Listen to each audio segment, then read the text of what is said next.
Welcome back to Podcast Principles. Today on episode 3, we're going to be diving in to how to manage your time and your podcast.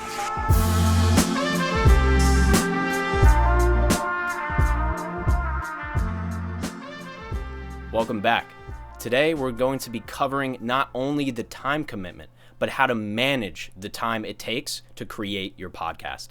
We're going to be taking it nice and slow, and we're going to break down the time it takes to create a single episode. This is going to give you a much clearer picture and also put you in the shoes of a weekly podcaster. From the amount of work that it takes to the amount of time that it takes to do that work, we're going to be covering every single step of the podcast creation process. We've all heard it before. Time is your greatest resource. It's a non-renewable resource, but this is true in life, business, and especially podcasting. For those of you with a 9-to-5, business, family, social life, you have to organize and manage your time. And if you don't manage your time with your podcast, it's going to become a massive pain in the ass no matter how fun it is to record it. We're always juggling all of these things, so that's why it's so important to manage your time on your podcast. This is probably the most widely debated aspect of podcasting. A podcast is a business, and to run it properly, you have to take care of it. There are tasks you have to complete. There are processes to follow. It's not really complex, but it needs to be managed. It needs to be automatic and repeatable. In reality, a 20 to 30 minute episode can take up to a few hours to complete to get to the point where it's ready to be released. But where does all that time go? You can look at it like this. Half of it is planning and preparation, and the other half is production and promotion. So what is included in episode preparation and planning? Finding a guest, booking a guest, scripting certain segments, planning out those segments, the intro and the outro. All of this takes place before you hit that record button. When it comes to your interview or your episode itself, just make sure to pad that out with about 5 to 10 minutes before and after, just so you can speak to your guest and also give yourself some time to prep. Now, let's take a closer look at the post-production piece of your podcast. We have the full-form audio edit, we have the full-form video edit, we have episode graphics and promotional materials, and we also have the show notes. Most people spend a lot of time creating their podcast and then they burn out when it comes to promotion. We spent all this time creating it, but we also have to spend a lot of time promoting the episode just to get it in front of people. If you're thinking this is going to take a lot of time, you're right, but there are always ways to manage it. And that's what we're doing here. We have to break down these individual pieces so it's sustainable for us to do on a weekly basis. So how do we keep this sustainable?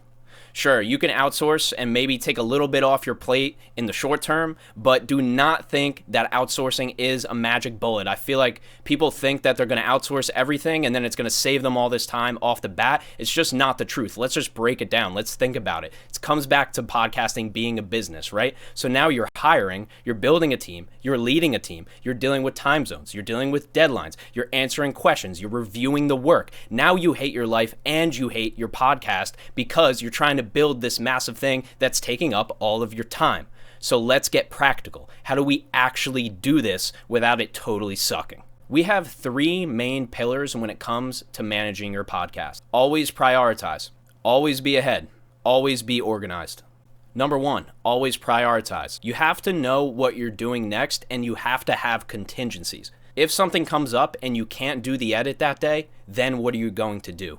Another point on that, you have to differentiate between what's urgent and what's important. Finally, you just can't get overwhelmed.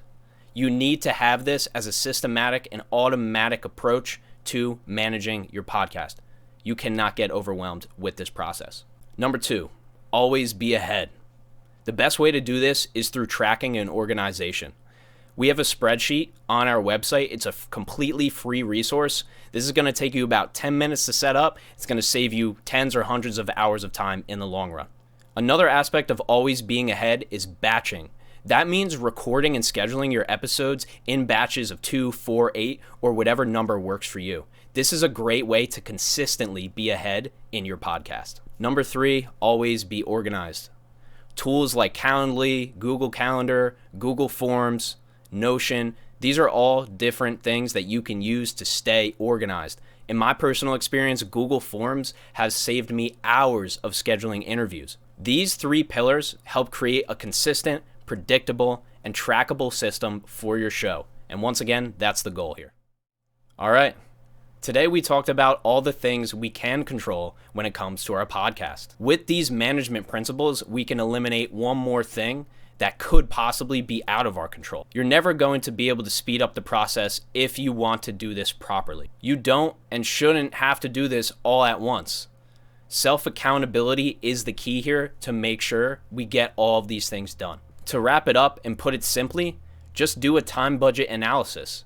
This is going to help you figure out what you can do on your own and what you're going to need help with. At the end of the day, life is unpredictable by nature, but we can get predictable about how we manage the time around our podcast.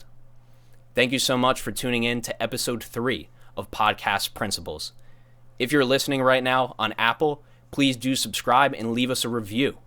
That's going to help us bring our podcast to more listeners. If you're listening on Spotify, make sure to follow us.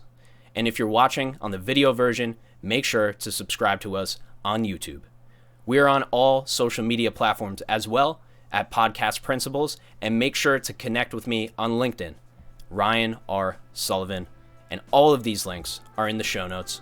Thank you so much once again for tuning in, and we'll see you on the next one.